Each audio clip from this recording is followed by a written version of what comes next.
নমস্কার সকলকে, কেমন আছেন আপনারা? চলুন আজ আমি আপনাদের সাথে শেয়ার করব আমার অ্যানিভার্সারির দিনের মিনি ব্লগ একটি।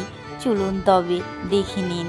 ও এই যে মা ভালো করে সাজিয়ে গুছিয়ে দিয়েছিল, সেটাই প্রথমে দেখিয়ে দিলাম। দেখুন এবার মা একে একে পাঁচ ভাজা করে নিচ্ছে। তাই প্রথমে আলু ভাজা করে নিল, এবার পাঁচফোড়ন দিয়ে ডাল করে নিল মুগের, আর এই যে পটল ভাজা, কলা ভাজা, তারপর বেগুন ভাজা ও আলু ভাজা সব কিছু ভাজা করে নিয়েছিল, তাই রেখে দিয়েছি। তাই আপনাদের সাথে একটু শেয়ার করলাম। আবারও পাঁচফোড়ন, শুকনো লঙ্কা, পেঁয়াজ কুচি ও কিছুটা রসুন দিয়ে লাল শাকগুলো দিয়ে দিয়েছিল, দিয়ে ভালো করে লাল শাক ভাজা করে নিয়েছিল। দেখুন ভালো করে সব কিছু দিয়ে একটু নাড়াচাড়া করে নিচ্ছে। আর তার মাঝেই আবার মাছও রান্না করছিল, তাই মাছটা অন্য কড়াইয়ে দিয়েছিল। আর এবার এই যে শাকের মধ্যে কিছুটা পরিমাণে লবণ দিয়ে দিল স্বাদ অনুসারে। অনেকটা হয়ে এসেছে শাক, তাই কিছুটা নাড়াচাড়া করে এবার নামিয়েও ফেলবে। দেখুন বলতে বলতে হয়েও এসেছে, তাই মা শাকগুলি নামিয়েও ফেললো। দিয়ে কড়াটি ভালো করে ধুয়ে মুছে নিয়ে আবারও কিছুটা পরিমাণে তেল দিয়ে দিল। এবার হবে চিকেন, তাই জন্য দেখুন আলু ও পেঁয়াজ কুচি করা আছে। এবার পাঁচফোড়ন, শুকনো লঙ্কা ও তেজপাতা দিয়ে ভালো করে এই সম্বারটা ভাজা ভাজা করে নেবে। আর হ্যাঁ, 3টে দারচিনি ও এলাচ দিয়ে দিয়েছিল। দিয়ে এবার আগে থেকে কুচিয়ে রাখা পেঁয়াজ কুচিয়ে দিয়ে দিল, দিয়ে ভালো করে একটু ভাজা ভাজা করে নিচ্ছে। আর এই দেখুন মা বাটনা করে রেখেছে সব তরকারি, তাই জন্য একটু একটু করে রেখেছে। দিয়ে এবার আদা বাটা, রসুন বাটা, লঙ্কা বাটা, তারপর পেঁয়াজ বাটা সব কিছু দিয়ে দিল। দিয়ে এবার ভালো করে কষিয়ে নেবে।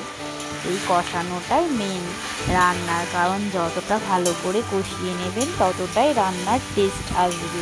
তাই দেখুন মা ভালো করে কষিয়ে নিচ্ছে। যখনই দেখবেন তেল ছেড়ে এসেছেন, বুঝবেন আপনাদের কষানো হয়ে এসেছে। দেখুন তেল ছেড়ে এসেছিল, তাই মা এবার আগে থেকে ধুয়ে রাখা চিকেনটাও দিয়ে দিল। দিয়ে সব কিছু ভালো করে মিশিয়েও নিচ্ছে। ভালো করে মিশিয়ে নিয়ে নাড়াচাড়া করে নিচ্ছে। এবার অনেকক্ষণ ধরেই কষিয়ে নিতে হবে, যাতে মাংসটাও ভাজা ভাজা হয়ে আসে। অনেকটাই কষিয়ে নেওয়ার পর এবার আগে থেকে কেটে রাখা এই আলুগুলোও দিয়ে দিল। দিয়ে সব কিছু আবারও ভালো করে মিশিয়ে নিচ্ছে। দেখুন ভালোভাবে মিশিয়ে নেওয়ার পর যতটা ভালো করে কষানো যায় অনেকক্ষণ ধরেই কষিয়ে নিতে হবে। আর অন্য গ্যাসে মা কিছুটা আমের চাটনি করে নিচ্ছে, তাই দেখুন হয়ে গেছে, তাই মা নামিয়েও ফেলছে। আবারও ফিরে এলাম ওই চিকেনে। দেখুন এবার কিছুটা পরিমাণে হলুদ গুঁড়োও দিয়ে দিল, দিয়ে ভালো করে নাড়াচাড়া করে নিচ্ছে। আমাকে এবার কষানো হয়ে গেলে মা 2 পিস মাংস দিয়েছিল, আমি খেয়েও নিয়েছি। খুবই সুন্দর হয়েছিল রান্না। দেখুন অনেকটাই কষিয়ে এসেছে কিন্তু, তাই মা এবার স্বাদ অনুসারে কিছুটা পরিমাণে লবণও দিয়ে দিল। আপনারা আপনাদের স্বাদ অনুসারে দেবেন। আর হ্যাঁ, আপনারা কারা কারা চিকেন খেতে পছন্দ করেন অবশ্যই জানাবেন। আমার তো খুব ভালো লাগে। আপনাদের কারা কারা ভালোবাসেন অবশ্যই কমেন্টে লিখবেন। আর দেখুন এবার অনেকটাই কষিয়ে এসেছে, তাই মা জলও দিয়ে দিল। দিয়ে ভালো করে এবার নাড়াচাড়া করে নিচ্ছে, যাতে ভালো করে সব কিছু মশলা মাংস আলুর মধ্যে চলে যায়।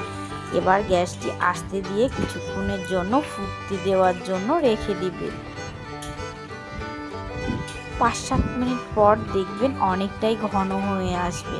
দেখুন রেখে দিয়েছিল, এবার অনেকটাই পরে দেখুন ঝোলটা অনেকটাই ঘন হয়ে এসেছে, তাই মা এবার নামিয়েও ফেললো। চলুন তবে দেখিনি কি কি রান্না হয়েছিল আজ। পটল ভাজা, আলু ভাজা, বেগুন ভাজা, কলা ভাজা ও শাক ভাজা সব কিছু তো রেডি।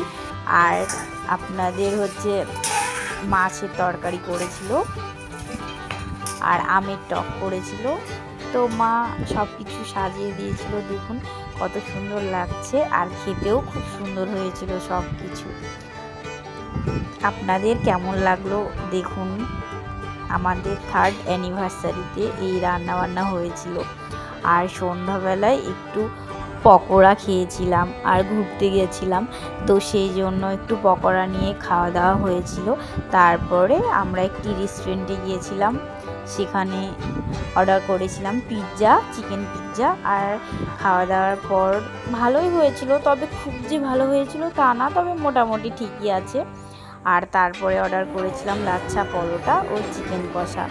তো লাস্টে আইসক্রিম খেয়ে বাড়ি। টাটা।